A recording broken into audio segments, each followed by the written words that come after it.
There's a moment, usually late at night, when a familiar place stops feeling familiar. Nothing changes exactly. The walls are where they've always been, the lights hum the same way. Outside, a car passes, a pipe settles somewhere in the building, and then something small catches your attention. A chair that feels slightly out of place, a door you were sure you closed. The kind of thing your mind fixes in a second and explains away just as fast. I remember standing in my kitchen one night, staring at a coffee mug I didn't remember leaving on the counter. And for a few seconds, I had the strange feeling that someone had been there only moments before me. I told myself it was nothing, but after that, I stopped feeling alone in my own apartment. I moved into that place in October. It was in western Pennsylvania, just outside Pittsburgh, a small two-story brick building on a quiet street with 6 apartments total. Nothing unusual about it. A narrow hallway, old beige carpet, mailboxes near the entrance, laundry in the basement. My unit was on the 2nd floor at the end of the hall. 1 bedroom, small kitchen, living room with 2 tall windows that looked down onto the street.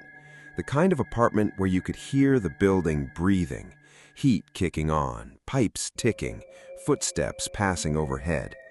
I liked it immediately. It felt temporary but comfortable. I was 27, working at a medical billing office downtown. Most nights I got home around 7. I'd heat something up, watch half a show, answer a few texts, then go to bed. Nothing about my life at the time felt strange. That's probably why I noticed the small things. The first time was the mug. It was a Tuesday. I remember because Tuesdays were long. I got home late, dropped my keys in the ceramic bowl by the door, kicked off my shoes, and went into the kitchen. There was a blue coffee mug sitting near the sink. Not dirty, not clean, just there. I stood looking at it for a second. It was mine, I knew that, but I didn't remember using it that morning. I usually drank coffee from a travel tumbler because I left early. The mug was something I used on weekends. I remember opening the cabinet just to make sure I wasn't mixing things up. Then I laughed at myself. Maybe I had used it. Maybe I'd forgotten. That happens. I rinsed it out and put it away. That should have been the end of it. But a few nights later, I came home and found the bathroom light on. Again, small, easy to explain. I stood there trying to remember if I'd left it on. I couldn't. That was the first time I had the odd feeling that my memory had become unreliable. Not in a frightening way, just slippery. I started paying attention. The kitchen chair pushed out slightly farther than usual.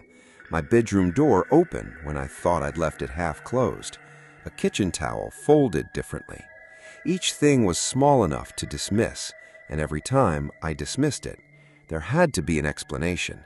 Work had been stressful, I wasn't sleeping well, it was getting darker earlier, my brain was probably filling in gaps. That made sense.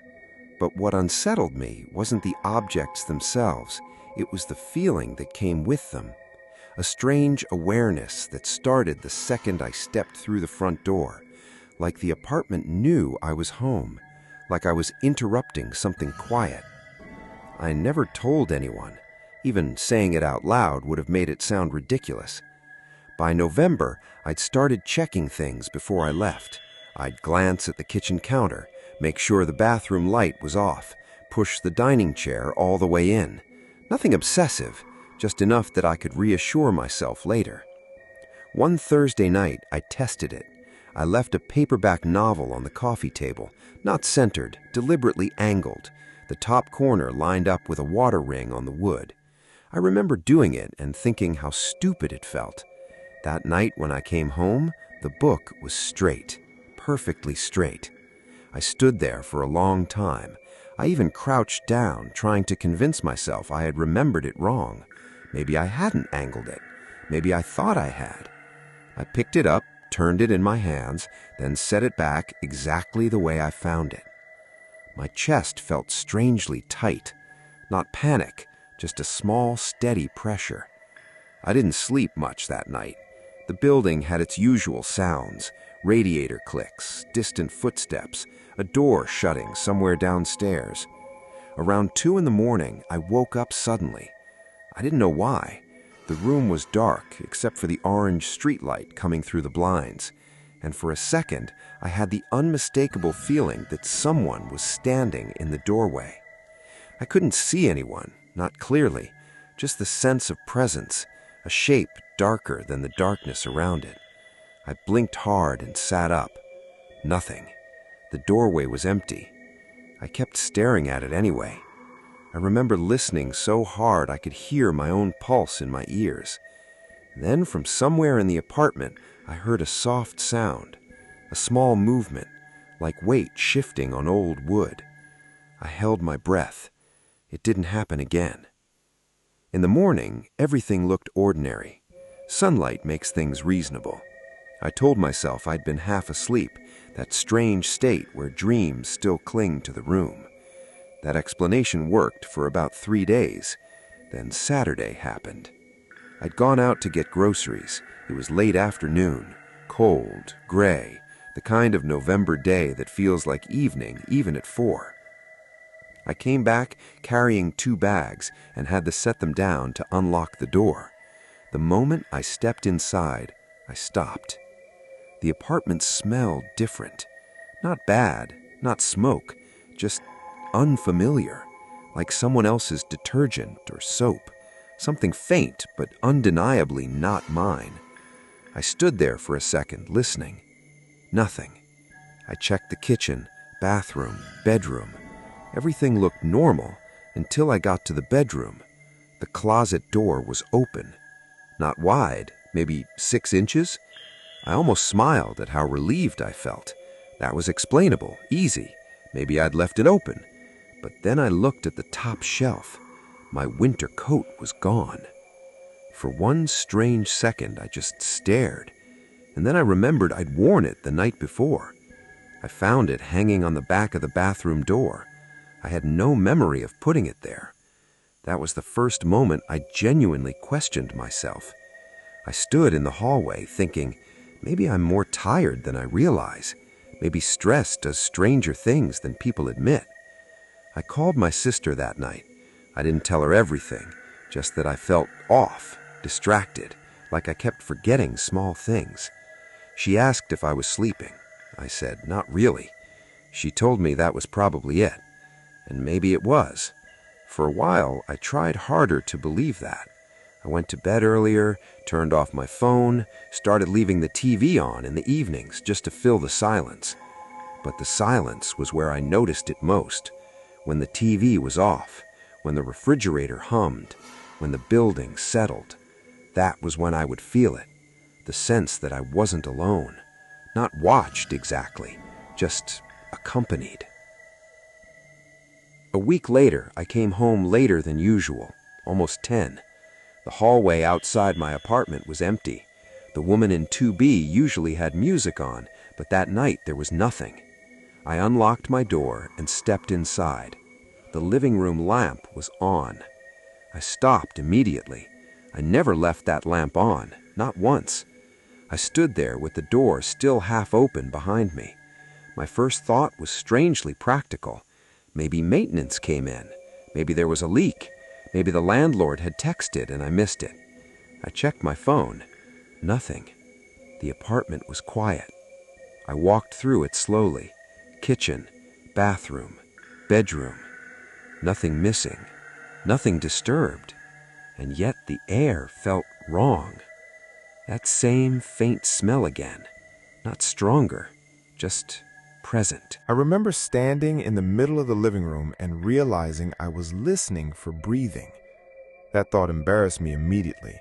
I laughed under my breath. Then I turned off the lamp. As soon as the room went dark, I heard something upstairs. A single step. Slow. Then another. I knew the 3rd floor unit had been empty for weeks. I knew that. I stood there frozen, staring at the ceiling. The steps stopped directly above me. Then silence. The next morning I asked the landlord if someone had moved in upstairs. He said no. He looked at me strangely and added that the place wouldn't be available until January. I didn't mention the footsteps. I didn't mention the lamp. I started locking my bedroom door at night after that. Not because I thought someone would come in. I'm not even sure why. It just felt better. Then December came. One night there was a light snowfall. The street outside had that muffled quiet snow creates. No traffic, no voices, just that heavy stillness. I was in bed reading when I heard the front door open.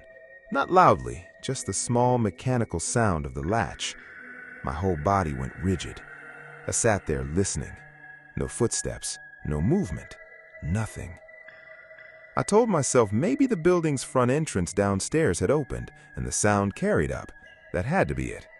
Still, I got out of bed. The apartment was dark except for the street light coming through the living room windows. I stepped into the hallway. Everything was still. I walked to the front door, locked, chain in place. I remember touching the knob just to feel something solid. And that's when I noticed it. The kitchen chair, pulled out. Not all the way, just enough that someone could have been sitting there. My throat went dry. I stared at it, trying to think. Had I left it like that? Maybe. Maybe I had. I honestly couldn't tell anymore. That was the worst part, not knowing whether something had happened or whether I had simply stopped trusting myself. I didn't move for a while. Then I pushed the chair in, went back to bed, and lay awake until morning. A few days later, the thing happened that I still can't explain. It was Sunday, around 6 in the evening. I had been at my sister's house all afternoon. When I got home, the apartment felt colder than usual. The heat was on, I could hear it humming, but the living room felt empty in a different way. I took off my coat and walked toward the kitchen and stopped. On the counter was a yellow grocery receipt, folded once down the middle. I stared at it for a second because it didn't belong there. I picked it up. It was from a convenience store 3 blocks away, time-stamped 4:12 p.m. I had been at my sister's at 4:12. I turned it over. Milk, batteries, bread. Nothing unusual. I stood there trying to understand why my hands suddenly felt cold. Maybe it had stuck to my shoe. Maybe it had blown in somehow.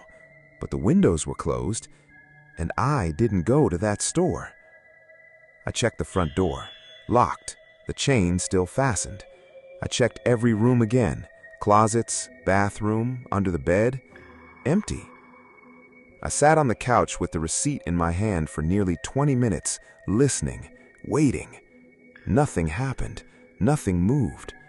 But I knew with a strange, calm certainty that I wasn't imagining that. I kept the receipt. I still have it. I moved out 2 weeks later. Officially, it was because my lease allowed early termination and my sister had a spare room. That's what I told people. No one asked many questions. The last night there, I packed almost everything, except the lamp and a blanket. The apartment felt larger with the furniture gone. Every sound echoed more. I remember lying on the floor because the bed frame was already taken apart. It was after midnight, and I heard footsteps in the hallway outside. Slow. Measured. They stopped at my door. I waited. No knock, no voice, just stillness. I stared there, staring at the ceiling, barely breathing. A full minute passed, maybe longer. Then, very softly, I heard the doorknob move. Not enough to open, just the slight metallic pressure of someone testing it. I didn't move. I didn't make a sound. Eventually, the hallway went quiet again. The next morning, I opened the door. No one there. The beige hallway, the mailboxes downstairs, the same old building. Nothing out of place. I left before noon. A month later, I went back to pick up a package that had been delivered after I moved. A new tenant had taken my unit, a young guy, maybe college age. He handed me the box and thanked me for stopping by. I was about to leave when he said something casually. He asked if the people upstairs had finally settled down. I remember looking at him. I said the upstairs apartment had been empty. He frowned. Then he said, "Really?" He told me he heard footsteps most nights, slow ones, usually around 2 in the morning. He laughed a little when he said it, like it was probably just an old building. I laughed too. And then I left. I still think about that apartment sometimes, mostly in winter, mostly when a room gets very quiet. I've tried to explain it in ordinary ways: memory, stress, bad sleep. Old buildings make sounds, people forget things, objects get moved. I know all of that, and maybe that's all it was. But every now and then I'll come home late, drop my keys by the door, and feel that old sensation for half a second, that strange awareness that the room was occupied before I got there. Then I'll look around. Everything will be exactly where I left it. Almost. And sometimes I still think about that coffee mug on the counter, because I know it was mine. I just don't think I was the one who left it there.